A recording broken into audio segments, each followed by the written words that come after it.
There's like a protein bar on the market now. I'm not going to name them, but if you look at the ingredients, it's a protein system followed by a sweetener system followed by the fat system. And I'm like, where did we get into? It's so performative.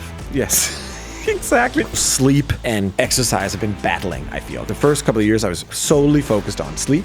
But the problem with focusing on sleep is that the more you focus on it, the worse it gets. I've changed that completely and say sleep is not something we worry about. Now the exercise, because this is where you can just keep adding.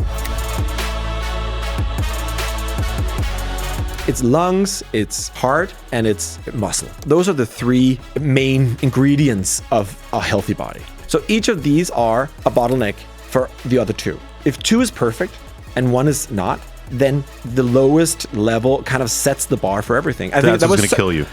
Yeah, that's the one that's killing you. Just stab me right in the eyeballs. The best tip I think I've ever gotten in terms of longevity overall is like stop eating.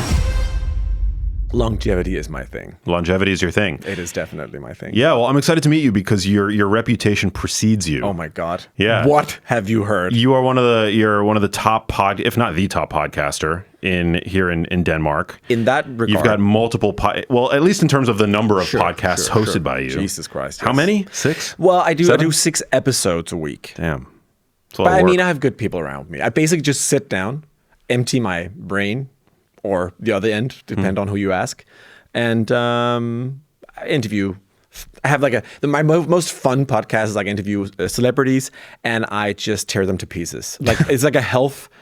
That's the idea that I hear about there. It's actually not a bad idea. You know, you have a celebrity there. It is, and they tell me about their 24 hours, what they do in a day, in a regular day, and I listen and I don't judge, and then at the end, I judge. Well, it's not necessarily like I find that inherently interesting. It's not necessarily the celebrity angle, but it's like celebrities are often artists, many of them, not all, but they're artists, and everybody has a wellness story or a connection to mental health. Most of them also live like animals. I mean, you have no idea. Like people who think they're super healthy, and then I'm like, but why are you eating a gallon of ice cream before you go to bed? Like, what is wrong with you? You're a news anchor. You're a respected person. I mean, and it's so much fun because if I couldn't sit and do that with, like, I'm going to say not ordinary people, but people have I couldn't be able to do that. That would be really rude of me. But if it's a fellow famous person, I can, you know what I mean? So I like that concept. That's and cool. The other concept is derived from that. We do Q&As with my producer. She gets questions from all of our listeners, followers, and then we answer them in a fun way. And we try to put humor into the whole longevity angle. I think that's super important. When you listen to, well, I guess you guys, the Americans, kind of came first with the longevity podcast. I listened to a lot of also your colleagues' things. It's not like the jokes are lining up. No. I mean, I love Huberman. I love, Peter Tia. It's fine. But it's not like I'm not laughing all the way through that 5-hour and 95 minutes podcast. They're so long-winded and dry. I'm not saying there's not value there if you're into that, but even it's not my me thing. Who is really invested, and I think I understand most of the stuff. I mean, like you, I'm a journalist turned kind of interested in this field. I don't have an education in that field, but I know most of the terms, right? Yeah. But even like a 5-hour episode on mitochondria is just, that's too long for me. I'm just asking who listens to this? What is the last percentage, not even I don't know, less than that, who is interested in that? I'm just curious, honestly. Well, a lot of it is, I've sort of coined the term science theater. It's like the theater of science. It's like everything is now a protocol and a 12-step routine. And it's like, life doesn't need to be that way. And like a lot of these protocols are, they're being like, they don't actually exist in the scientific literature. No. So to call them a protocol is inherently, I think, misleading. Yes. It's something that you've invented. It's like a routine that you've invented. You've pulled it out of your asshole. Exactly. Yeah. You're an influencer who pulled a 12-step routine out of your asshole. That's what's happening. That's exactly people what it is. People probably say the same about me. I don't promote routines. I do routines, but not protocols. I think that's maybe a little too high-winded in some way. But anyway, yes. There's a protein bar on the market now. I'm not gonna name them, but it's like, if you look at the ingredients, it's like, it's a protein system followed by a sweetener system followed by the fat system. And I'm like, where did we get into? It's so performative. Yes, exactly. Right? Now food is performative. Yeah. First it was people. Now it's beverages and foods. And even the gym has to be performative. Yeah. Like everywhere you go, We keep it real here on The Genius Life. Well, I try to keep it real as well. I'm kind of back to basics with a lot of these things. I know I'm jumping ahead, but I mean, I've been through all the iterations as well of all the powders and the bars and all the crazy routines and all the different protocols. Now it's just like, give me a piece of meat and I'll run like 8 miles. Amazing. Fine, done. Yeah. I mean, let's see the sun. Fuck it. I mean, it's not that hard. And right there, those are the big levers. Consistent exercise, but it's not sexy. No, it's really right? not. People you can't put it in like you can't sell it. Well, because there's a saying, I forget who originated it, but people muddy the waters to make them seem deep. I think that could be Voltaire. That's great. Have you heard that before? But it's yes, true. I love that. Right? People muddy the water to make them seem deep, and then really they're super shallow. Exactly. Love that. Yeah. Well, when people are upset with me, they think I try to influence, like I'm a health influencer, but I call myself a de-influencer. I love it. I try to like get you to do less shit, like eat less processed shit, fall for like stupid marketing stunts. Honestly, that is what I'm trying to do. Am I failing or not? I don't know. We'll see history. No, you're obviously you're succeeding. You're the most prominent longevity sort of thought leader in the space here in Denmark. We don't have that word in Danish, thought leader, but I'm gonna figure out what that's called in Danish. Tankeleder. Guru, do you have that word? No. Yeah, and but we're guru's kind of, a little bit. Yeah, no, we don't like that, and yeah. we don't like all the spiritual. We're not a very Christian. I mean, we're not into that whole thing. The but people listen spirituality to you. well. You've got a massive audience. I've come to realize. I want to double click, dial in, hone in on your methods. Because, well, first of all, I want to know more about just I want to know what love is. And I want you to show me. There's also this, I want to know what love is. You didn't think this was going to be that kind of podcast. No, I hoped. I crossed my fingers, but I'm like, oh. I told you. I used to live in the U.S., so I get to be a little with Americans because I know that you guys have a different kind of humor, and it's not we not always see eye to eye. People think, oh, we're the same. Like, no, we're definitely not. Sarcasm, irony, you guys do not appreciate in the same way. You're fun in another way. You get what I'm saying. I appreciate it because I'm a New Yorker. Yep, exactly. So East Coast, perfect. Well, that's fine. But I thought I knew you were from New York, but you live in LA now, so maybe you've been influenced. I used to live in LA as well, so I'm also I'm half both. But but this is my home, and I like the dark satire kind of vibe, and I kind of use it to, get up all there's so much shit, especially in this space. You must be well aware. Yeah. You don't have an education. Why do you talk about? Oh, sorry, this is not a democracy anymore. So I don't get to vote. I mean, what the fuck? Exactly. Just I'm sure you've tried the same. Anyway, sorry, I'm taking over your podcast. This is really not mine. No. Well, I wanna dive into the because I happen to love being in Scandinavia. This is my first time here, but I want to know about the general health and wellness approach of the Danish because I'm personally like very interested in winter swimming and sauna, and I know you guys have a huge bike culture here, which is so cool to see. Not my thing, but it's cool to witness. I think there are two things that is saving the Danes because we're not a healthy people. But we are not. You seem it. You're in Copenhagen. I don't hope the Danes are listening. They'll crucify me. They're already trying. So let's give them some more fuel. There are two things that I'm thinking is keeping the Danes healthy. One is the bikes. A lot of people bike. I think they get a little bit of daily exercise. We don't have a car culture in general, and cars are taxed 180% plus VAT.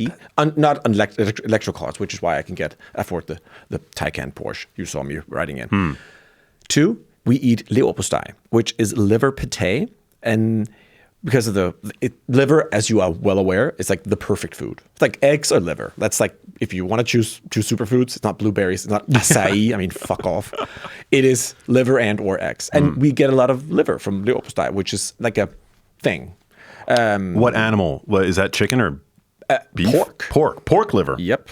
And pork fat. So it has a lot of saturated fat, which we are, of course, afraid of, which both of us know is not a problem if taken in the right way. Yeah. Anyway, you know what I mean. So those two, I think, is kind of saving us because we don't winter bathe. We don't do saunas. We don't exercise. And we have the highest, in Europe, I don't know if this compared to the US, but we have the highest consumption of candy. Really? Yes. We love sugar. Interesting. Yes. Well, what's fascinating... Everything is sugar. Everything is surrounded. If it's not alcohol, also we have the highest alcohol consumption as well. But if it's not alcohol, then it's sugar. And the perfect combination is obviously both. Wow. It's fascinating, though. It's like that's not what I expected, because I commented to Oliver earlier from Peoria, who set this all up. Shout out to Oliver. I haven't seen a single obese person. Yeah. I guess we're a little further behind than you guys, but we are definitely going there. It's going in the wrong direction. So everyone is getting more and more obese. And I think just recently, if you do like a normal curve, I don't know what that's called in English, but you do like a normal whatever, then the normal is now not obese, but overweight. Like it's more than 50% that is in that in that category. So if you're normal in terms of the median of the people, then you're overweight. You're not obese yet. Yeah. So, but you know what I mean? So it's shifting towards that, and we can just look into the future by looking at basically you guys. Because we've been following the same trajectory like since forever. Wow. So it's coming, and it's earlier and earlier, and it's children, it's teenagers, it's metabolic disease early and early, it's heart disease early and earlier. So it's definitely, I mean, you obviously seen the same trends everywhere, but I mean, again, the U.S. is like we're at the forefront. You're at the forefront with everything. I mean, and thank you for all that. I mean, not this latter part, but a lot of other stuff. Amazing. Thank you. Technology, entertainment. We appreciate it. Very nice. But maybe this one we could have passed. Fascinating. So, okay, you mentioned candy. What about like the predominance of ultra processed foods? Do you see that a lot here? Yes, it's obviously for us it's super intense, and I know it's worse. But also, our problem is another stat that I want to share with you. I think it's interesting. Is we actually we're the European country, I think, that spends the least percentage of our disposable income on food, on groceries. I think it's 11% or something. And like 20, 30 years ago, it used to be 20%. And even, of course, obviously, food prices have gone up, especially on healthy stuff. In my view, healthy, such as animal foods, basically, dairy, stuff like that. And they just removed the tax on sugar, which has been a big thing. Like everyone is hating on the government at the moment, even more than they already did. So it's been a tough 6 months, I'll say. Everything's become very expensive, and the things that we shouldn't buy has become less expensive. And so it makes it makes no sense for us who are interested in trying to change the system into not being ill instead of treating the illness that we then, get. So I think that's it's not very. It's a kind of a sad time that you're visiting here. But I guess if you look around, you're in Copenhagen. You don't see a lot of overweight people. No, that is true. But you have a few fail safes in place. The bike culture, keeps people sort of active. And I think the cold, maybe even. I don't know if that makes any sense. But I think we're not a lazy people. I'm not saying anyone else is, but I guess we are. We do our things, and we get things done. And I think that's also safe in many ways. But it's not perfect. It's definitely not. I'm so confused when you said that you don't sauna here, because one of my favorite things to do when I'm in this part of the world is sauna. And I know your neighbors, the Finns. It's like Finland's the sauna capital of the world, but you're not as into it here. It's just arrived in Copenhagen like a year or two ago. Wow. Honestly, I know people will be like, oh, there's been saunas, but yet in the swimming pool area, like we have communal swimming pools, indoor pools, and they have saunas, but they're like 60 degrees Celsius. And I mean, if you look at the Finnish study and all that, I'm sure you're aware of, and your listeners are, that you need to have 80 degrees Celsius to make a difference, which is, I don't know how many Fahrenheit, 180 something like that. But they're not very hot, and they're not, it's like a fairly new thing. Winter, going into the ocean in the wintertime, a little specific group have been doing that for a long time. It's primarily older women. My mother's doing it. It's done it for 20 years. Wow. But for like my generation and younger, it's very, very new. Have you spoken to Susanna Soberg? Yes. I read her book. Here. She's Dane. She's Dane. And she's like one of the preeminent researchers on and she's done a lot on cold, on the brown fat and all that. I read her book, an amazing book, Thermalist. I can recommend. And I do. I mean, I have a sauna in my summer house, a Finnish one. I have a ultra, infrared, exactly, both in the house and in my apartment, and I bring that with me. So, I mean, I do it regularly, and I do it because 3-4 times a week, but it's not common. But they're popping up everywhere here in Copenhagen, definitely. Yeah. Wow. So, I think when you talk about health in general, a lot of people are interested in the quick fixes. Oh, and then I do sauna and I do but you live off of ultra processed foods, or you have like Snickers for breakfast, and you sleep like shit. You live with your phone inside your eyeballs before you go to bed. I mean, it's not really. It's fine that you go, for a sauna goose, and you maybe, they have the little oils on, you have a nice smell, and, you go to the ice bath. I mean, obviously that's fine, but it's the relativity in terms of health. I just, that's not where I would start. You know what I mean? I mean, there's so many. Oh my God, there's so much to do, as you also, I'm sure, well aware. There's so many layers of addiction to be peeled off, and so many things you need to kind of remove before we're starting to add new stuff. I've noticed there's not a lot of smoking. I was just in London, and like you smell cigarette smoke everywhere. Well, I guess, this also forces me to see, because I only work in Denmark. So I only work with Danish like numbers and the people here, and you being here kind of forces me to put things into perspective. And when you say it like that, we definitely, it feels like we are healthier. But the problem is, if the entire world, or Western world, or whatever you want to call it, is getting unhealthier like by the minute and day, and we just seem healthier because we just maybe it didn't go bad that fast. I think that's more like it. I don't think we're getting healthier here at all, even though we're extending our lifespan. But are we extending our health span? I'm pretty sure Danish women, there was like a big article about this in a Danish newspaper like 8 months ago. The Danish women were the women in Europe with the lowest health span at all. Which mean, obviously, before they get some kind of illness, sickness that, has that does something to their life, so they can't enjoy life. So I think that's kind of it's a horrible stat, obviously, and I think we've succeeded in gaining so much money in taxes that we can pay for a really, really expensive hospital, which is free here for everyone. So that is able to prolong people's miserable lives, like in so many words. Yeah, it's wild. So I don't think this is not representing what's really going on. Interesting. The numbers do not show it's what a thin you're slice. saying. What it I'm is seeing, a super, super thin slice of a small, tiny area where people might not smoke as much.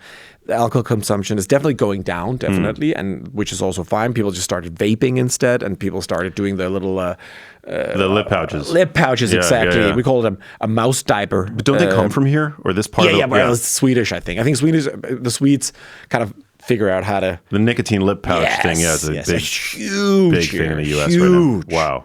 And even I jumped on the vaping wagon like a year. Yeah, no, I can't even talk about it. I'm not perfect. I mean, honestly. No, I know. You're kind of known for walking that tightrope between. Trying. Yeah, but it's I love the vaping. But I like that you take a practical, like, I'm just a real person. Yes. Like, I'm not trying to be some stoic living on a mountaintop somewhere. Yeah.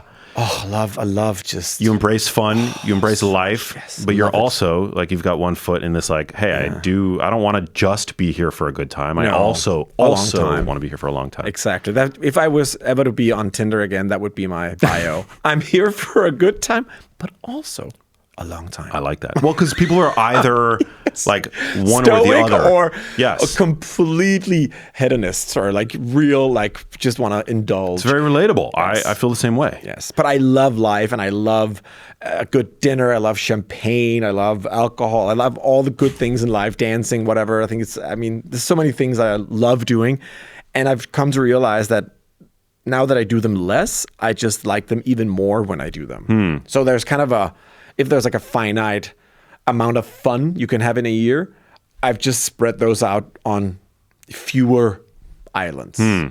Well, take us through your background, because everybody sort of arrives at this place. Everybody has their own sort of unique health and wellness journey, right? Yes, I do. I know that. I mean, it sounds like you do as well. And for my American listeners who are not yet familiar with your work, what's your okay? So I used to do origin story. I'm like a old-fashioned famous person, old school. Been here for like 20 years. I'm 42 now. I've been on TV, regular, like Flow TV, if you recall what that is. What's Flow TV? It means TV that comes out of your television. Oh, yeah. We call it Flow TV. Interesting. But nobody uses that anymore. It's only streaming now, obviously. And I did a lot of Flow TV. I did a lot of radio. I do all the regular stuff, and I was like I always experimented on my own body. So I had a show called The Sex Ministry. It was like for young people. And in every episode, we answered dilemmas or questions from audience or from the viewers with a panel of celebrities, and I was the host. But in between those, in that show, in the middle of it, I always went out and did an experiment on my own body that we filmed before. It could be going to a dominatrix and getting my nipples pierced by some woman, or going to a SM camp and I tried everything out on my own, like on me, and I actually put myself in harm's way, so to speak, and did several seasons of that. I think that was like my first breakthrough in this environment, and I've always, now that I look back on it, I didn't have a plan, but when I look back on it, I can see that I've repeatedly used myself or experimented on my own body. The next thing I did was I gave birth. Me and my friend Thomas, who was also Tell me more. Yes. So it was called the pain experiment. So some Dutch midwives, they invented a way for women who hadn't given birth and men to experience giving birth. So they found this device that's actually used for if you have some kind of injury and you need to train your muscles, or you can't use your apps, and then you put this machine on, and with electrical current, it kind of, you know what I mean? It's like like an EMS workout, but like times a million. And they were like, "Oh, this feels like giving birth." I'm saying this in Dutch. I don't know but you can imagine. And so these two ladies, they invented this kind of device, and they sold it, and they gave it to two Dutch TV hosts, and then they tried to give birth, and they only reached level 7 out of 10, and they had to give up because it was too painful. Whoa. And we were like, this is fun. We'll do that instead. We'll also give it a shot. So me and Thomas, it's a 4-hour live TV show. It was the most watched live show, I think, that year in Denmark, where we go through a live birth with the contractions. We tried all the nitro. We do there's called bee stings, where you kind of an enema, and we did everything that women do going through birth. Jesus. And we reached through level. I mean, we gave birth, so to speak, and reached level 10. I think that was kind of, and then I was like, okay, definitely that's my field, is like experimenting on myself. And then I also did something live from the intestine, we called, where we got a camera in my same friend. He through the mouth, I got through the anus, whatever. It was fine. We sent live. Both at the same time? Yes. And we sent live from there also for 4 hours. A lot of fun. And so it just made sense when I started being interested in health and longevity. And I'll tell you why in a second. But it makes perfect sense that was the way to do it. Also, and it's going to be a little conspiracy theory vibe-ish going on, but I don't trust that much science. I trust some science, but when some science is bad, then you automatically have to distrust the good science as well. Because I can't tell which is which. I mean, which is funded by big whatever, pharma, food, whatever, and which is actually solid. So I'm careful about that. Yeah. So I try it on myself before I talk about it, before I do anything, and not because I think science is amazing and the test and it's perfect. We should definitely keep doing that. I just want to take it and then try it out on myself before. And anecdotal, I know, but it's the only thing I can 100% rely on is how do I feel about a carnivore diet? How do I feel about being ketosis? How do I feel about running 70 miles a week for a period of time? How do I feel about exposing myself to UVB during the day with no sunscreen on, having always been kind of a gingerish person, and now I don't have a problem with the sun anymore because I've, built a tolerance. How do I feel about eating much more fat, eating you know what I mean? So I tried all that out. I try everything out. I look at some kind of science. I say, oh, this is interesting. And I try it out on my own body. And I feel like that approach kind of validates maybe my lack of education in that field. Even though I spent the last 3-4 years educating myself, reading every book available, listening to every podcast, trying to really go as deep as you can. But it's a very wide area of knowledge, as you are also, I'm sure, aware that you can't dig deep in everything. So I try to stay wide and medium deep on most subjects, and then I interview experts if there's something I really need to understand about, let's say the female body or the hormonal, whatever, any kind of menopause. I think that's so I kind of rely on other people there. But to answer your question, that was a long answer. It's so cool, though. I agree. Because averages, which is often what is elucidated by, risk studies and whatnot, don't capture individual variance. No. So what I encourage, I think science literacy is super important, and but I ultimately encourage everybody to see themselves as their own sort of N of one experiment. Yes. And even though I'm a big fan of individualized medicine and we need to all approach it a different way, but we all are 99.9 the same. I mean, I would say what works for me will in 99% probably also work for you, even though you're female and maybe 20 years older. There's much more that we are alike about than we are different. And people seem to focus on the difference. But my genes are totally different. I'm like, yeah, but also you're a human being, you're Homo sapiens. And just being that means we are, 99% the same. 0.999. It's such a tiny little fraction that differentiate you and me.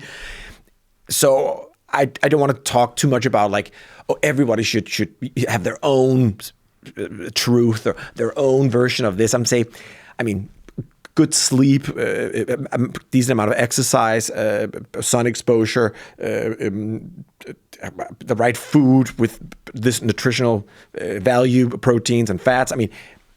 It's all the same. And I think, we spend too much time to be like, but I'm very no, you're not. Just eat your fucking proteins. Yeah, in that sense. Eat exactly. it. Eat it. Exactly. Okay, I didn't answer your question. So 3 years ago, I sat in a 5-star hotel outside Mexico City with my girlfriend, at the pool, really enjoying life, 38 years old. But my body was just, falling apart. Like most 38-year-olds who'd never, worked out, who never considered eating as a thing you do, and, except for, pleasure. Never really focused on sleep, always thought it was a late, I went to bed late and got up late, never fully rested. 38 years old, and my neck was always, I had something with my neck for 10 years straight, and everything, my back and my family, the family had back problems. It just runs in the family, I guess. That's just how it is. I'm being, I'm making fun of the whole everything's genes. It is not, people. So 3 years ago, I'm sitting there, and I've always been interested in the future, what trends. I've been talking about autonomous driving for 10 years. My family and friends is trying to kill me because I always talk about autonomous driving. It's coming in a second, people. Just you wait and see. I'm always really interested in the future and guessing what's going to happen. And I see on TikTok, I see on Instagram that this longevity biohacking is kind of vibing. It's not big in Denmark. No one knows what that word means. We don't have a Danish translation. I made that up. I wrote a book about the subject that I called lang levetid, which is a kind of long... a Danish translation of that word, longevity. So nothing was kind of going on in Denmark except one guy wrote one book that I read, and it was interesting. It was very clinical. It was not as applicable as I wanted it to be. So I looked at it and I'm and also I feel like everything is hurting, and this can't be it. This can't be it. I don't have any children, and I kind of want to have a family quite soon, but I want to see that family get old and my children have children, all that stuff, And I started thinking about, okay, maybe I should if it's possible to extend your life in some way and also at the same time feel better, let's do that. And I will say, now probably no Danes are going to listen to this, because I'm being completely honest with you. I also saw like a way to, make a new version of myself, like PR-wise. I thought maybe this is my new version. That's like, I'm the longevity guy. I found Brian Johnson on Instagram. He had 16,000 followers that day when I found him. And I had like 100,000. So, at that point, I was a bigger celebrity than Brian Johnson. And I followed him and like, oh my God, this guy's insane. And that's okay. Maybe I'll do something similar. And I can kind of see myself my own rebirth, like my own media rebirth there. I know it's kind of superficial, but yeah, you saw an opportunity. Yeah, that's an opportunity. Whatever. But then, whatever, work, girl. Exactly, girl. That's what I say. But the problem is, or the good thing is, that once I then started, I actually wrote a pitch to a production company from that pool, like on my phone. I have the Samsung phone you fold out. You can actually have like write a real email, sponsored. Anyway, so I wrote that pitch to the network while sitting by the pool, and within 24 hours they replied, "We want to do that show." So apparently I hit something that was like the timing was right. So I did that show 4 months, and I changed everything. I'm not going to bore you with the details, but I did everything available to humankind in the terms of longevity 3 years ago. Like every intervention you could even think of, I did it. And obviously I was miserable because I didn't see my friends. I had no social life. I had no sex life. I put like the mouth tape and the ear, and my girlfriend was like, well, it's 10 o'clock. I'm not even tired yet. So obviously that was, sex was out through the window. So I know, but I need to sleep. So and the room has to be exactly 18 degrees. And you can't talk to me. So 4 months in hell. But the interesting thing was, I just wanted to kind of to reinvent myself. But after like 5-10 days, I felt so fucking great when I woke up that I didn't think about any of that. I didn't care about the mission. I didn't care about getting older. I just wanted, do you remember first time you wake up by yourself, fully rested as an adult? That is the craziest drug I've ever tried in my entire life. Waking up and being like, this is what it's supposed to feel like being alive. I could run a marathon. I don't even know how many kilometers that is or miles, because I've never interested. That's none of my interest, but I feel like I could. That's what I felt like after even just a couple of weeks. That's amazing. And I became obsessed with maintaining that feeling in my body. And then I did the experiment, and then I obviously changed a lot of parameters. And now I think I'm at a not final iteration. I'll never go there, but I'm so far down that I feel like the way that I do longevity now is so natural, and I feel like I can do whatever I want. I don't feel limited in any way, even though a lot of people will say that I'm leading a super boring, strict, like really hardcore, life. It doesn't sound like you said you still drink. Yes. I'm not recommending that, but you still imbibe. Like I drink maybe once a month or once every other month. It's not, and it's only vodka with sparkling water or fermented, so champagne. Happy about that. Obviously, that's those two basically is all I drink. Once you've gotten everything so dialed in, you do actually realize that alcohol makes you feel like crap.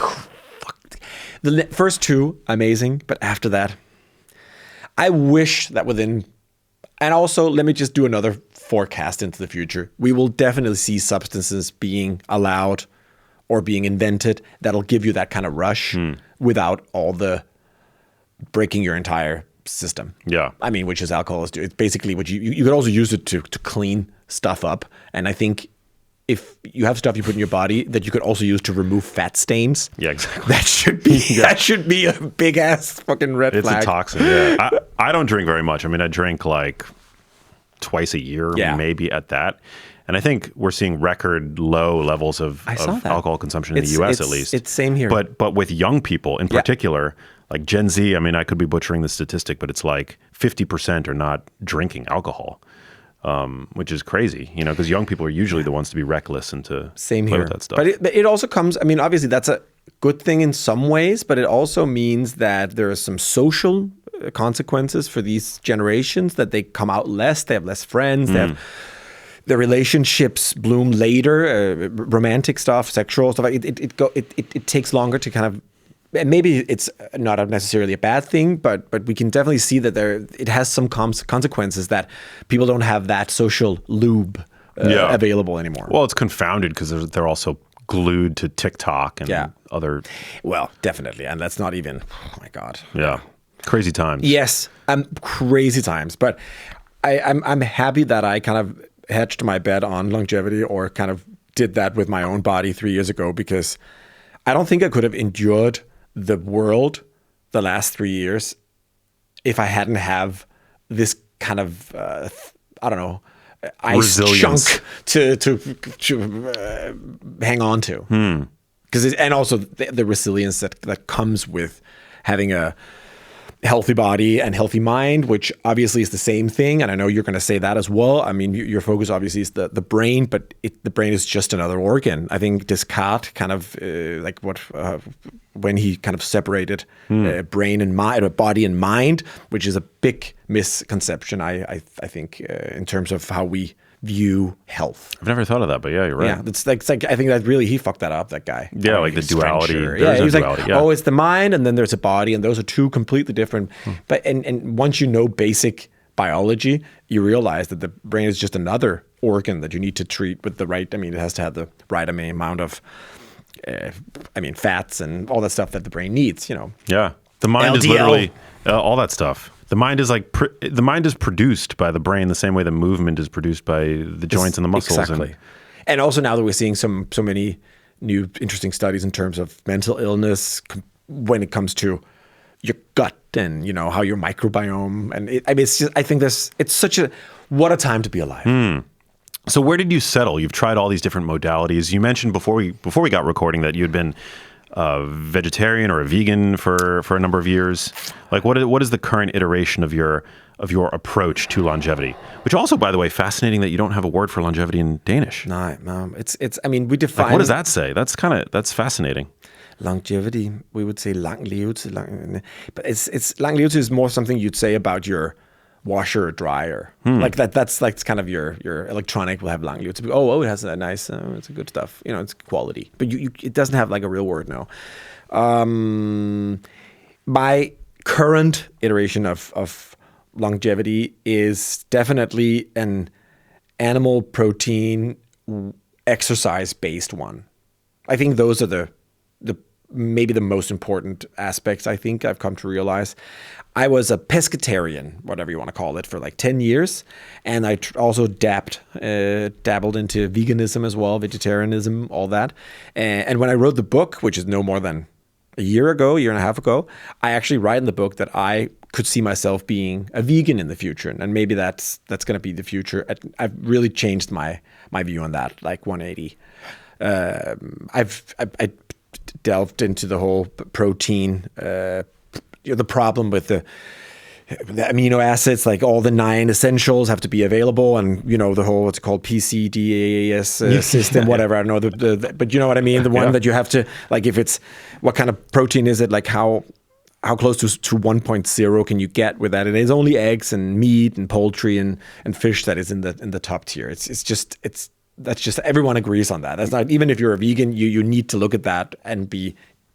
Our protein source is inferior, but we just need to have more of it or have a processed version of it. Yeah. So my current iteration is exercise above all. I think an anecdotal, but I mean, this is backed by several meta-analyses that kind of look at the drivers for longevity, and sleep and exercise have been battling. I feel that's like the two biggest ones. Obviously, smoking, alcohol, but let's take the negative ones out of it because we don't do that, or it's kind of given that you don't do that if you want to have longevity. So sleeping and exercise, and the first couple of years I was solely focused on sleep. But the problem with focusing on sleep is that the more you focus on it, the worse it gets, because you can't focus on something that needs your focus to be not there to do well. Do you know what I mean? Yeah. So that's the complexity of sleep is like the more you think about, oh, I need to take these pills. And now I've changed that completely and say sleep is not something we worry about. Now the exercise, because this is where you can just keep adding. And I'm sure most people know that the more exercise you do, the better it is for you. Obviously it is a U-shaped curve, but the chance that you listening or seeing or you is even close to the top of that shape is not zero, but it's very, very close. Exactly. Even if you're 60, 70 years old, I'm sorry, there's no such thing as over-exercising. You'd have to be, if you're eating well and you're sleeping well. Obviously, this goes without saying. You need to, you know what I mean.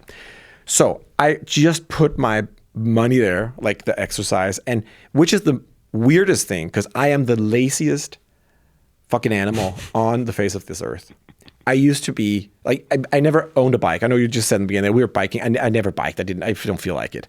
I bought a new apartment because this is a walk-up. Why bike when you can own a Porsche? Exactly. And a BMW. Why? We're moving because I don't want to walk up to the 6th floor. No elevator. I need it. I can't do it. I'm just too lazy.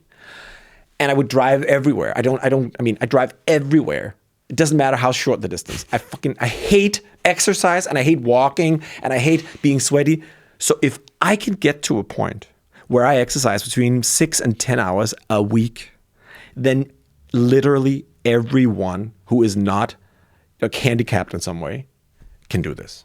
Because the foundation I came from, I'm like a family of musicians and creatives, and they have like a lot of education. Like my mother has 2 candidate or masters. My dad also has. They're super highly educated, really creative, really. Sports and exercise we never even talked about it in my childhood. So there's no way that I should be able to get to this point where I am today, being the laziest person alive and also not having any help from back. I mean, I've gotten so much help from my family and my parents. I have a robust mindset and resilience, blah, blah, blah. This is not to talk them down at all. It's great. Also, I play 17 instruments. I don't know why I would want to do that. Whoa, but, that's cool. We're not great, but I mean, I can work them. Anyway, so nothing of that kind of in that area was taught in my childhood home. So this is also very important for me to convey that anyone can get to this point. And of course, it's easy for me who's self-employed, but I have 3 companies. I work all the time. I do 6 podcasts. I mean, maybe I don't do 37 hours a week, which is the normal work hours here in Denmark, like 9 to 5, but I do the hours. I mean, I get the work done, and I also get all the other stuff done. And I also, I clean my own house. I make my own food, and it's definitely possible. I don't use my telephone very much. I try to look at the screen time and keep that at a low. But I'm just saying my iteration is definitely exercise based because it is the prism that everything else it kind of lights through in my world. Wow. So I think that's, and to do exercise well and to feel rejuvenated every day, I need a lot of protein. Need a lot of fats. Saturated, unsaturated, all kinds, all the good fats, MCT from meats, poultry, from fish, avocado oil, olive oil, all that stuff. Obviously, none of the motor oils that we call them, the inflammatory seed oils that we are all, of course, stay clear of. And I do almost no carbs, almost no vegetables, which I don't recommend. I'm just saying that's my iteration. I almost do no vegetables, a little bit of berries, no fruits, no sugars. No, nothing like that. Sounds pretty extreme, but it's working for you. But I just don't feel that it's that extreme. I do 2 meals a day, and I love those meals. I had like I had like 200 grams of salmon. Well, extreme is probably the wrong word, yeah, because it makes it sound like you know how great this is. Like half a really really nice organic avocado with parsley from my dad's kitchen yard. Parsley chopped up, a lot of olive oil over 5 eggs. That sounds great. This is tasty. This is amazing. I mean, people are like, oh, this is extreme. It's like, no, This is food with one ingredient in it. That's not extreme. You eating Cocoa Puffs or Frosted Flakes or whatever, that is fucking insane. That is not extreme. It's all the rhetoric about, I mean, it's not like you're provoking me, but you know what I mean. It's like, you're like, that's extreme. It's like, it's really not. Yeah. To move 1 hour a day and eat whole foods, it's not that extreme. Or it shouldn't be. But people get really provoked. I do live shows as well with this, and I have these people in the room or in the where I do the shows. And I usually don't say this on the podcast because people get so provoked by it. But I'll give it to you anyway. I say, but when people think that 3 hours of weekly exercise, if you're what do you call it, sedentary person generally, which most people are, 3 hours is not a decent amount of workout. It is barely hanging on to life workout, in my view. So if you don't move at all, which a lot of people don't do, except for those maybe 3 times in the gym, that's not you can't put a check there, in my view. That's not enough. That's the bare minimum. It's like getting 0.7 grams of protein per kilo. That's like the bare minimum to survive. But if you want to do 2, or which is 1 gram of protein per pound for the American version, I would say it's 1 hour of exercise a day. I mean, at least 6 days a week, at least. And I know that's controversial, but I think it's so much harder to turn the other levers, like less blue light, less exposure to, I don't know, EMF, or all these things that are impossible to kind of get away from. It's such an easy lever to pull. It's just to up the exercise. And it does so many amazing things for mental and physical health. Not that we separate those two, but if you do, it does something to everything. So that's my current iteration. And a lot of meat, I will say. I love it. Fuck, I eat so much meat. And it's so weird for me. I want to tell you how it changed. I read in January, I was sailing around in Fiji for a month on a boat with my now fiance. A great time, like completely offline. It was just, I mean, amazing, obviously. And then we spent a week in Sydney, I think, after that. And in Sydney, I read 2 days. I spent reading this book, Georgia Ede. She's wonderful. Yeah. Change your diet, change your mind, change your diet. One or the other way. Whatever. She's been on my podcast. She's brilliant. I'm going to have her on my podcast as well. Great. I can't believe she said yes on my tiny little stupid podcast. Anyway, read that book, decided, yeah, I'm going to try carnivore. And my girlfriend's like, but you've been a vegetarian for 10 years. I'm like, yeah, I mean, why not? According to her, it shouldn't do any damage to my system. Fuck it. I'll give it a shot. I'll try it out. And Australia has grass-fed beef or meat readily available in every supermarket. So I bought like a T-bone steak. I made bone broth sauce and like one, I think, asparagus or something. That was it. That was my breakfast on that day, or my first meal that day. And obviously, it tasted like heaven. Like when you haven't eaten meat in a long time, I understand our hunter-gatherers, like finding, like the first person who accidentally, kills an animal and like, oh, there's fire. Oh, let's put it in the fire. Let's see how that tastes. That person's mind must have blown. Like, that must have been an insane moment in time, being like, fuck me, this. Because it tastes the same now as it did 100,000 years ago. 100%, yeah. So it's not like, oh, we have all this technology. Everything is different now. No. That same person will go through that experience, having that, oh my God, this boar, I mean, pig or whatever it was, yeah. Getting that and being like, fuck me, this is the best thing I ever tasted. So I did that. And obviously I waited after it was like a pound of T-bone. You know me, I just want to do extreme. Because people will be like, oh, how's your stomach? Oh my God, I'm so upset. And I stayed in the apartment, I waited, nothing. It was just, yeah, we've been waiting for you. This is fine. So my intestine was like, thank you, sir. Thank you. And your taste buds were like lit up. Yes. But I mean, and I was satiated for such a long period of time. It was just like, obviously you get the same with fish. I ate fish and shellfish before. So it's not like it was completely new to me. It's going from pescatarian to also having meat. It's not that big of a deal. It's not like a crazy, but mentally it was a big boundary or like a barrier, right? So I haven't looked back. And now Amazing. I consume like a pound of that every day. So and also with meat and or with fish and shellfish and stuff. So that's my current iteration. I love it. It sounds great. I mean, yeah, I guess I retract the extreme. It's not extreme. I mean, 60% ultra-processed foods is an extreme diet. A lifetime of sedentary behavior, that's extreme behavior. It's not extreme to be diligent about what you're putting into your mouth. But I guess it's like extreme relative to the norm. Yes. But that's, again, it's just like saying a normal person nowadays is overweight. That means also that not a skinny, but a healthy person is now extreme. You've got a really extreme body shape. I have extreme. Your body is extreme, sir. I'm like, can't say that to people, right? But it is. I mean, in terms of composition, body fat percentage, muscle mass, it is an extreme body because it's on the very low end of that same curve. I mean, and that's what I'm trying to change. Yeah. One person at a time, one listener at a time. So when you say exercise, like, what's your approach? Are you like now bodybuilding? Like, is it? Because I'm super lazy, I want to get shit done.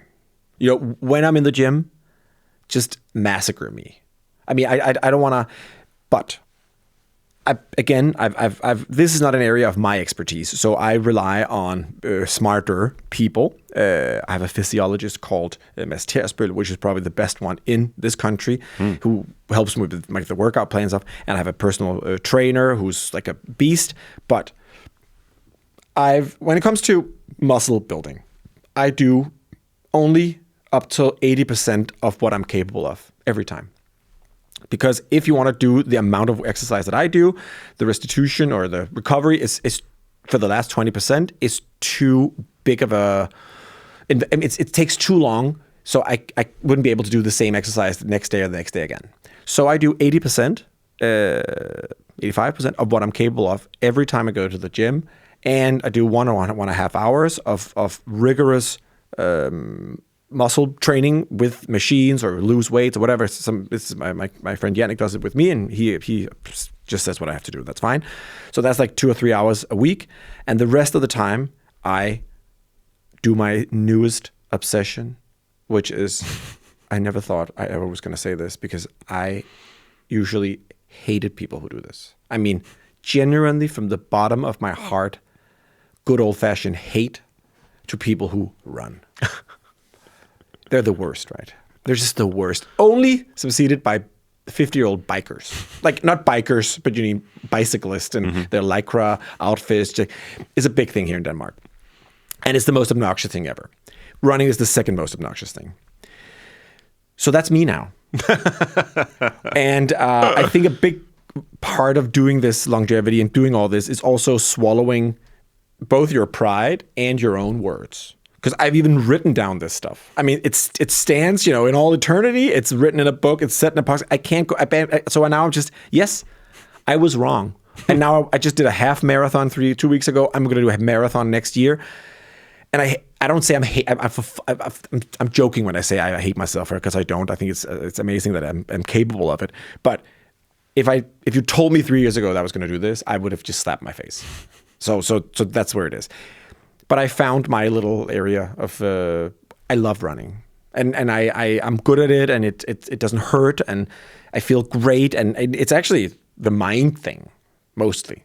I mean, it just clears everything. The resilience that comes with it is just, and the barrier I can do wherever we don't have children, so we travel a lot, and no matter if I'm in a hotel in France or in Iceland, I just have my shoes. Fuck it, off I go. It doesn't. There's no equipment needed. I need to find a gym, or can I get a day pass? And it's just, I can't be bothered. This is just getting it done. And I do that almost every day. I actually bought my running shoes today, and because I want to run after this. Because I feel like that's, I need to get out and do that. So I do that. But honestly, I'm no saint. It's not like, again, if I can be interested in if I can find my area of exercise that I like, then I think everyone can, because it was so unfathomable that I could find exercise that I genuinely liked. That was so not on the scene. Had you exercised like earlier in life, No. 20s, 30s? No. maybe in my 30s, I did an experiment with my body as well. Oh my God, I wish I could show the photo. Okay, I actually did like a 3-month experiment. Again, I like experiments. I love extremes. So when I was 30, there was like a woman called Anne, who was like a celebrity trainer, and she took one and 3 of my friends as well. We were 4 people. 3 months of time, we did the rigorous exercise, we only had like skir and no fat and, the old school healthy, that we now know today is probably not that healthy, but we were 30, so it was fine. And I completely rearranged. I mean, I looked like a bodybuilder, but it was fun, but obviously not very sustainable. Yeah. And also I lost it over because it wasn't a sustainable way of doing it. So yeah. But other than that, just for the looks. When I was single, obviously, I went to the gym and did it's fine. That's what I do. Yeah. That's your approach? That's my approach. Just getting the guns, getting the... whatever. The chest, dialed in. Yeah. Because I'm not an athlete and I hate running and I'm also not... Do you hate running or just you hate the concept of running? Because I also hated running. Well, I agree with you that there's a mental hurdle. Could you, for my sake, just give it a shot? Maybe. Because we're kind of the similar stature, whatever, kind of same mindset. You look like an ectomorph. Like, what is that? The thin type, like skinny. Yeah. I guess I have my old personal trainer said I had very skinny. Not skinny. I have very skinny bones, which made me perfect for bodybuilding. I'm like, what does that mean? No, because it means that when you put on the muscle, which is the same capability as everyone else, it looks much more impressive when you have the skinny bone. So he said, I was a perfect candidate for bodybuilding, which is such a weird flex, but I really enjoy saying it now. I really love saying that now. But I mean, muscle mass obviously has some correlation with longevity, but I think muscle strength is undervalued and probably much more interesting. And I think VO2 max, for me at least, is it's not a problem for me to maintain muscle mass because I eat so protein rich and you're still weight training. Yes, exactly. I still do it, but not a lot. But the VO2 max, I think in my age and coming in the next 10, 15, 20 years, is going to be hard to maintain a VO2 max around 50, 55. Do you measure it? Yes. Wow. And it's going to be hard to maintain that without always knowing that you need to do some kind of cardio kind of exercise almost every day. I think so. I probably don't do enough cardio. I used to only also do also in the beginning of this experiment, like the 3 years I've been doing this, I almost only did like hard, like weightlifting. And the thing is, Mass told me this, my physiologist, like it's lungs, it's heart, and it's muscle. Like those are the 3 main ingredients of a healthy body. And each of them represent a flaskehals. I don't even know that word in English. It's like a bottleneck. There it is. So each of these are a bottleneck for the other 2. So if 2 is perfect and 1 is not, then the lowest level kind of sets the bar for everything. I think that was going to kill you. Yeah, that's the one that's killing you. Just stab me right in the eyeballs. For me, it was like both lung and capacity and heart, because I had like a nice muscle amount, whatever. So I started working on those other 2. And the fun thing was, the second I started working on like zone 2, like really low intensity on the bike, my results in squats and all these like hardcore old school bodybuilder, those results like went up immediately. I could lift so much more, but I haven't touched a weight. And so everything kind of clicked there. And like, it's not just what you feel. I feel a little more. No. You need to have a plan. You need to have a plan for both. You need to do intervals. You need to do like something high intensity training. You need to do some low intensity training. You need to lift some weights. And if you only want to do one of those things, don't. Just do 20 minutes of each then. I mean, or 20, 10, whatever. It's like all the pillars of longevity, as you know as well, like sleep and exercise and diet. Instead of doing a lot in one, I would always recommend spreading it out on all 3. Just less. I think that's also much more palatable in some way to do a little bit with the sleep, a little bit with the food, a little bit with the exercise, instead of just going all in one area. And it's not as it doesn't work as well in my experience in myself. Yeah. Yeah. No, it makes a lot of sense. I definitely I probably lean. I mean, I think it works for me. Like my biomarkers are all good. I haven't tested my VO2 max in a long time, but I do primarily focus on like the bodybuilding like side of things, strength and stuff like that. And especially now that you're in your 40s, I think it would be interesting to check your VO2 max, also to see if it declines over time, because that's like an area that it's quite easy to build up again. It's not that big of a deal, but it's just hard to do, because if you don't want to do the running, if you don't want to do the biking, you don't want to do the long hard. My pro tip is always in the wintertime, get like a bike, like a whatever, like a home trainer or just a regular exercise bike. I set it in front of my TV in the living room, and then I say to myself, I can only watch those really nerdy sci-fi series, which are the ones I love, Foundation, Alien Earth, all that stuff. I'm obsessed. I can only watch that while biking. So I'm like, well, and if there's like 3 new episodes, I'm just gonna have to bike like 3 times 50 minutes. There's just no way out. I mean, and it really works for me, because I just put kind of barrier up and say, if you want to compass that, you need to do this, and I think that works for me.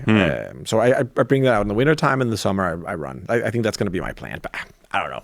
Let's talk in 6 months. It's going to be complete. I'll be like a vegan Buddhist sitting, and it's just, I need to like stay clear of EMF and turn off this router, and it's going to be stuff like that probably. Yeah, you're going to be hating running. My knees have never hurt more. Yeah, I just removed both my knees. I'm an amputee now, so that's definitely happening. So just take it with a little of Yeah, I appreciate that. What about low cost, quote unquote, biohacks?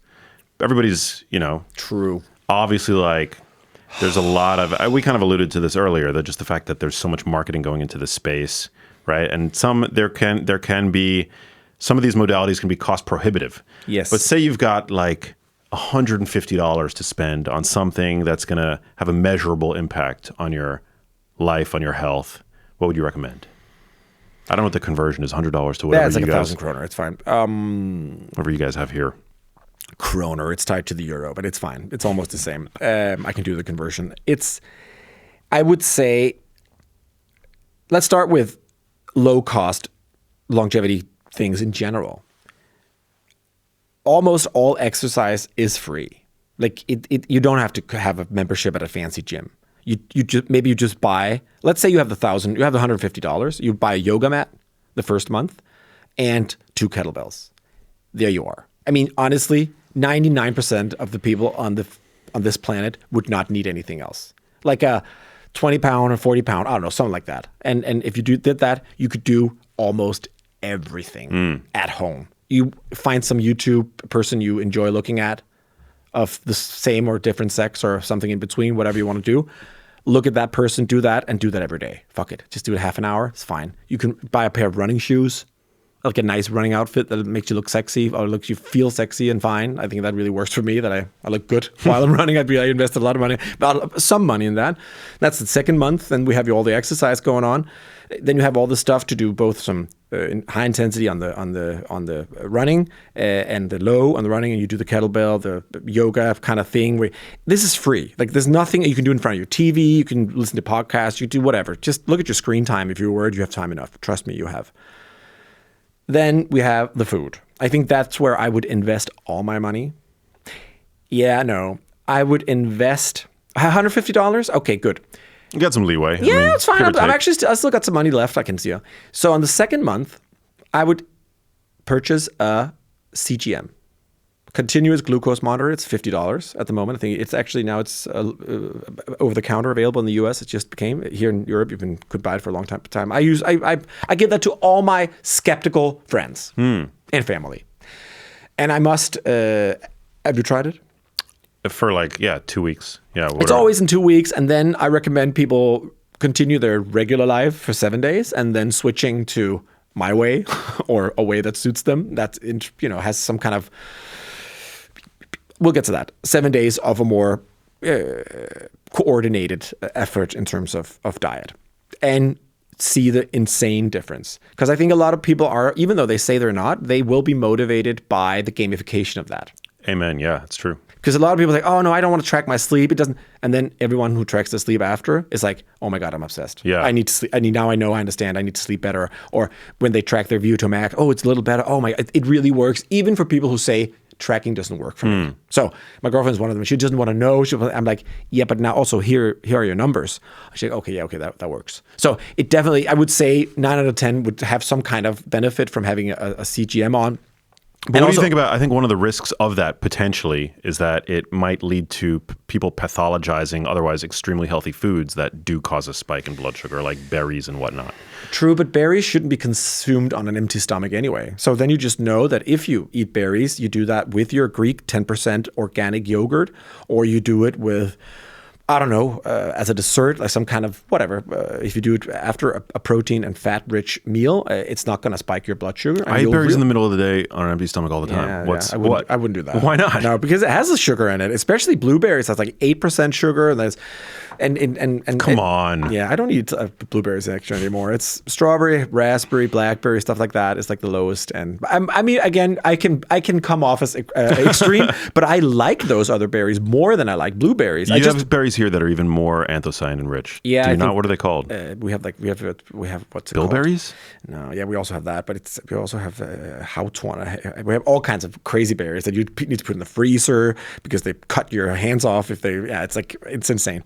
We have so many amazing stuff here, but I eat primarily local and low, but I would not eat that on an empty stomach. Like I wouldn't start my day with a banana. I mean, I'm not crazy. Same. So, but I would argue that having berries in the middle of the day kind of is similar to having a banana in the morning. Anyway, that stands for that's my. I would definitely cover that up. The problem with the berries is that even though it has super low sugar, it doesn't have anything else. So if you look at any kind of food, whole food, as a pie chart, then I want the percentage of that to be glucose the smallest possible, which is why I recommend 10%, or I would eat 10% Greek yogurt instead of 2, because then it fills a bigger part of that pie chart with something that is not the lactose, because the fat kind of fills out that part. Does that make sense, that picture? I wish I could draw it in some way. So if you have a blueberry alone, then because there's no protein measurable, because there's no fat in it, then it's 100%, even though it's only 4% when you look at it. You might be overthinking this. No, I'm not. I'm definitely not. So I always want to add everything to that meal, so the sugar is the glucose is the smallest percentage of that whole thing. Got it. Anyway, okay. So that's yeah. So I think I would spend money on after the CGM was implemented, then I would just focus on getting enough protein every day. And for $150, you have your normal food budget. I can put that on top of my $150, right? It is definitely doable. I know eggs is super expensive in the US at the moment, but maybe they'll come down at some point. But other than that, it's the perfect food because it has everything. Amen. I mean, just to have like 5-10 eggs a day. But even though 10 eggs only covers like 50% of your daily protein intake, like give or take, even if you're smaller than, it's like 80 grams, 70 grams for 10 eggs. And then I would just buy canned fish and get some sources of protein. And I would spend my money up until the point that I had 2 or 1 gram per pound. And that's it. I think that in its own would completely change your life. Like completely, utterly change your life. Because the good thing about protein, which is derived from, it's a Greek word that means the first to arrive, like the primary is basically what it means. So people are like, why should I eat so much? Because it's in the fucking word. It's what it means. It's just what it means. You eat it and then you eat the rest. I mean, come on, it's not that hard. It's in the word. So you get your proteins at each meal, and if you're, it depends on where you are in your cycle. If you're a woman, then you have 3 meals a day. If you're a man, well, you can do 2 meals a day. You can even do 1. It's hard to have 160 grams of protein in one sitting. It's possible, but it's hard to do the OMAD, whatever. 2 meals a day, I think, is nice, and then you have some extra time in the morning to prep. And if you're hungry when you wake up or hungry in the afternoon, you're doing it wrong. That's it. There's no magic here. It's not like, no, but I need to eat every 6 hours or every 3 hours. No, you don't. You need to eat the right thing in the evening, then you'll be fine eating at 12 o'clock next day, period. And if you do that for 3 weeks and you still is dying inside when you wake up in the morning, then you go to the doctor. Then maybe you have some kind of worm eating inside of you, or you have some kind of other condition that we don't know about. It's not supposed to feel like that. And people are like, can barely get from breakfast to lunch. White knuckling it. Yeah. What are you talking about? I mean, it's okay to feel a little. I mean, it's the hunger feeling is not horrible. I mean, it's not bad. It's not bad for you. You don't die because your gut is like. It's it's fine. You just have to. I know I don't want to overthink this, but I think people are a little too obsessed with never feeling hungry at all. Oh, I agree with that. I mean, I think those interventions we just talk about, $150 a month on protein rich. Like, I would even say that, and that's you can have a different opinion, but I would do that before vegetables, berries, anything. I would definitely do that as the absolute primary concern of mine when I'm in the supermarket, getting that protein every day. And the thing is, once you hit that amount of protein that you're supposed to, and there's big consensus on getting that amount of protein. I think most people agree, even doctors, that you should get some more protein, right? I feel like we're all in agreement on that one. Yeah. Once you do that, there's not room in your stomach to fill it up with all these grain. We're obsessed with grain in this country. We are like grain people. Like oh my God. There's had a huge shitstorm because I said that oats were peasants' food originally. I mean, historically, that's what I meant, but it came across a little. Yeah. Anyway, so people were really offended by that, and our minister of food had to come on and do all. Yeah, it's all crazy. It was crazy. It also showcased my power, apparently. So you created a national kerfluffle. Yes. Wow. That was such a kerfuffle. You have no idea. It's the biggest kerfuffle I've ever seen. That's crazy. Yeah, I know. I loved it. I have it printed out, like that big with the minister who went out of the whatever what defense guy. We're obsessed with grain in this country, and it's fine. And pasta and rice and all the potatoes, all the starch that you love, just have it after your protein. Good luck. Good luck getting 200 grams of rice down after you had 80 grams of protein. I mean, if you eat like this, it's just, we're done here. Especially if you add the good fats. And I know there's not a lot of literature on how much fat and how many grams and stuff like that, but I try to get almost the same grams of fat that I get protein. But obviously, protein is in a lesser. You only get 20 to 40% protein in like meat and seafood, whereas fat is 100% fat. So it seems like less, but gram for gram, it's going to be the same. That's kind of where I go for. I think that's it. I think that'll literally change your life in like 10 days, 15 days. I agree. Yeah. I think there's very little downside to prioritizing protein and making that the bulk of your dietary approach. You'll sleep so much better, and you'll feel. And I mean, the best tip I think I've ever gotten in terms of longevity overall is stop eating 3 hours before you go to bed. Period. I mean, and that's just that if you have this super meal that with proteins and fat, you're not gonna want. You don't need snacks. You don't need to have like a gallon of ice cream before you go to bed because you're full. It's fine. So I think we don't have to talk about those other things. I think we just need to start with those very, very basic things that are not very expensive. And maybe you can even convert some Starbucks purchases to protein or a Netflix subscription. Maybe not the Prime one. Not give the bald guy more money. I mean, honestly, stop giving him money, people. So maybe cancel that one and spend those $10 on, I don't know, a packet of X. Then you have one day. I mean, I think you just need to do that calculation in your head, and then you're fine. Priorities, people. Yeah, but of course it's hard. I know. Also because we have something called kardemommesnor in this country, which is like a cake that's with cardamom and all, and I'm obsessed with it. I heard cardamom's a big thing here. So amazing. Do you have indulgences? Like, do you ever, quote unquote, I hate using the term cheat. Yes. But do you ever have a planned indulgence? I have planned indulgences, yes, and I never feel bad about it. Great. And even if I just do it out of the blue where I didn't plan it, I make it my life's mission not to feel bad about it and not hit myself on the head. There's so much suffering and pain in the world already, and there's so much shame, and people are just feeling guilty all the time. I don't want to add to that. And I know I'm walking a tightrope here because a lot of the stuff I'm saying or that I'm doing can give people bad conscience about how they're eating and that's really not my plan. But I've come to the conclusion reluctantly. I think it's important to be direct. Yes. Yeah. I've come to the conclusion that it's more important to spread the word of how much you actually can do for yourself and by yourself in terms of your health and your longevity than the risk of people feeling bad about themselves. I think I've calculated that, and people can have a different opinion. I came to that conclusion that as long as I keep it on I try to keep the ball on my side of the court, and I try to inspire instead of kind of do the foie gras kind of vibe, where just fucking, down the throat people. I try not to. Maybe I come across as, but I try to keep it on my own side of the fence here.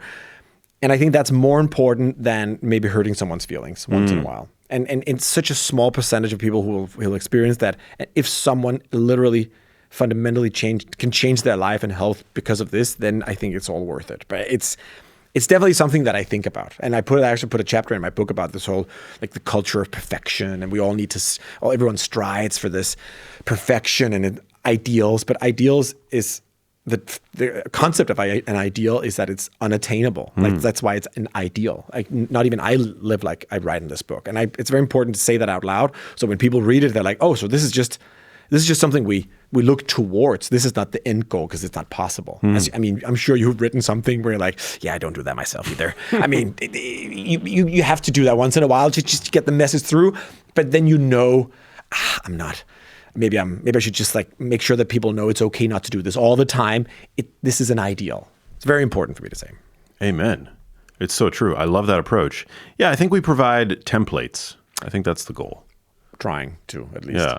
Again, maybe I'll change the whole thing in 3 months. Who knows? No, I'm kidding. I'm not. But it's so important what you said. It's like as a society, I mean, at least in the United States, I don't know how it is here or in Europe, more broadly, but there's this coddling culture where it's just very important not to hurt anybody's feelings and to, be uber politically correct about everything. And I just think when you're doing that, I think, it's important to have objective, facts and guardrails about certain things, and to, and I get it that public health and individual health are a balance, but I mean, just take the obsession with grains that you're talking about here. I mean, in the United States, it's retired now, but we had the food pyramid for decades, which, every 24 hours, 7 to 11 servings of, or was it 6 or 7 to 11 servings of grain products per day. You look at the illustrated version of the food pyramid, and it's like bread it's beige. Roll. It's beige. It's 100%. Yeah. And there's in the top, there's one tiny egg. Yeah. You can get one egg every 6 days. It's literally like dough. You want to be doughy? Yes. Base your diet around dough. You are what you eat. But I think Stephen Gundry actually put that quite fun and nicely in you are what you ate.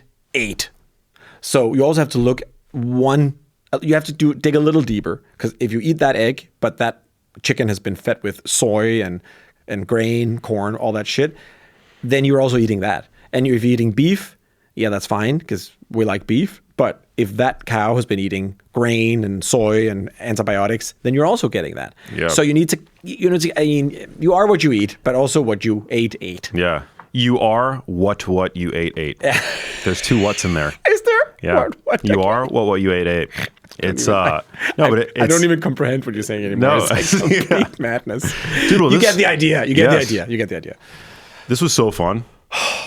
I didn't yapped or talk too much. No, I guess that is the concept of a podcast. It is the concept of a podcast. I would say I kind of hate podcasts, as a concept. I know I do, which is crazy because you do so many. I know, but I love listening to them, but also hate it. The concept of it is just, oh my God, 2 white dudes sitting there talking about stuff they've digging out of their asshole. It's a little obnoxious, but I'm looking at the camera. If you just got 1%, if you just listen to 1% of this, then I'm happy. It's really just throw the rest out, completely throw it out the garbage. But I enjoy these conversations, but I'm also aware of the holes. And what are we? We're just sitting here chatting we know. It's so hard to find a balance, I think. But it's so much better. It's so much better than the media, than the sound bite media culture of yore, which I'm so glad that we're at. Like these long form, nuanced conversations. Yes. Like you can say something, I don't have to necessarily agree with it 100%. I can push back. The audience gets that. Yes. I think it's wonderful. But I think someone said it nicely, that you get, the news is satire, and the satire provides you news. So you look at Jon Stewart when he did the show, and you do, what's the other guy, the British guy, that whatever, it doesn't matter. All the satire kind of shows, they give you the news. And then you open the news and you're like, you've got to be kidding. Like we have like a public, we also have a public radio in the US. It's called it's not NPR. NPR, yeah. Yeah. We have the equivalent of that, but it's quite big here because it's funded heavily.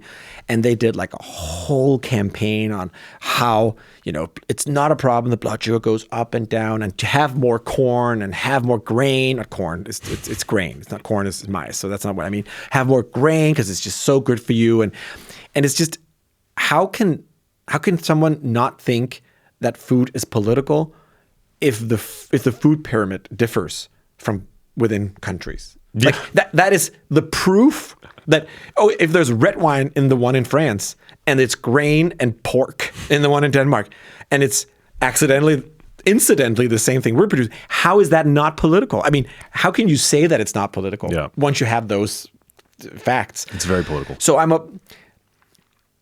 most of the time I'm good, but once in a while I'm like, fuck this shit. I can't be bothered. I found a way to live that I feel amazing, and I wish I could just spread it out to everyone. But I also have days where I'm just, you don't even want to know. You clearly don't want to even listen. I mean, you don't even have a conversation about it. It's like, why bother? I'll keep going. It's just, you must feel like this once in a while. With the comments on the internet. All the time. All the people, and oh my God, people. Are you kidding? Take a look at my Wikipedia page. My Wikipedia page is owned by a vegan activist. It's been held hostage for months. It's a hit piece. I did not know that. Yeah, my Wikipedia page is like a hit piece. I'm going to go read that. Yeah. No, and laugh. I'll know. Yeah, no, it's hilarious. Actually, I'm not going to read that. If it wasn't hilarious, it would be deeply upsetting, but it's mainly hilarious. It's like nobody takes Wikipedia I've been in this game seriously. for 20 years, and I think that really, I've been in like being on TV, being on that like kind of old school version. I think that definitely has helped, because I think a lot of people go into this space with my kind of mission, it doesn't have that, and I use that really stupid metaphor, a hair on the chest, which I don't even have, and I also doesn't matter. They get wiped out immediately because they're like, oh my God, some people said something that I'm a bad mother. I'm like, yeah, you need to kind of, that's part of the game. Yeah, you need thick skin. Yes. But I think I didn't realize I was going to have this thick skin. I've been in this for 20 years. This is definitely the craziest I've ever tried. There's so many feelings, especially when we talk about the food. I think the exercise, the sleep, the sunlight, unless we talk about sunscreen. My obsession there. I mean, not using it. But unless you do that, then you're in the clear. But once you talk about the whole food, the food is maybe number 5 on the drivers of longevity. It's not that important. I mean, getting your protein, but which kind of fucking doesn't matter. Why are we're so emotional? Like so emotional about it. And I wish that wasn't the case. I wish the conversation could be about something else.